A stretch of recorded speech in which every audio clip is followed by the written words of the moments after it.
I met Christian in early 2008 after relocating to the Bay Area. He had replaced a bass player in a band I was playing in at the time called Awori. Christian joined the band and he became a person that I could always rely on for gigs and bass and engineering, and over the years we did a ton of projects together. At the beginning of the pandemic, we were both in lockdown, I myself in San Francisco and Christian in Mexico. I had just discovered the Spire app and he was looking for something to play and mix with. So I just sent him some of the beats that I was working at, and then he sent the beats back to me and we kind of built songs from there. I didn't really think much about the drum track. It was just an audio that Art sent me because, we were all bored and really working. So I heard the drum track, I liked the groove, and I played a guitar line. The guitar line came out in like 10 minutes. And I sent it back, like just the guitar and the drums, to Art. And Art was like, he got excited. He's like, finish the song. And I just started fleshing out the song.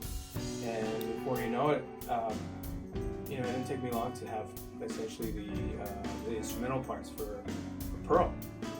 I started working with Tobias about 5 or 6 years ago in the band Matador.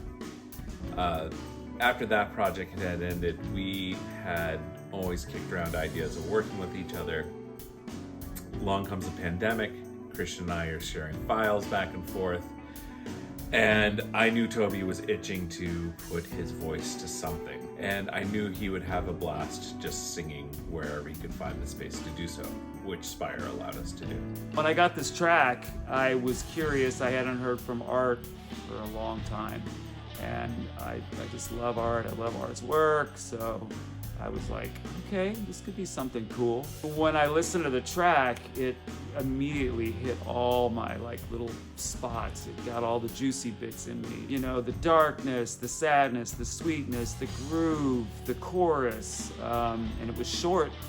And I automatically started to hear melodies in my head. It was like instant inspiration, which is something I hadn't experienced in a long time. The next step was first a lot of Zoom meetings, planning what we needed to do, when we were going to be able to do it, what songs to include on the record, because now we had 30 songs to choose from. And the next step for me was essentially building a studio from scratch in an old Mexican hacienda, 300-year-old hacienda.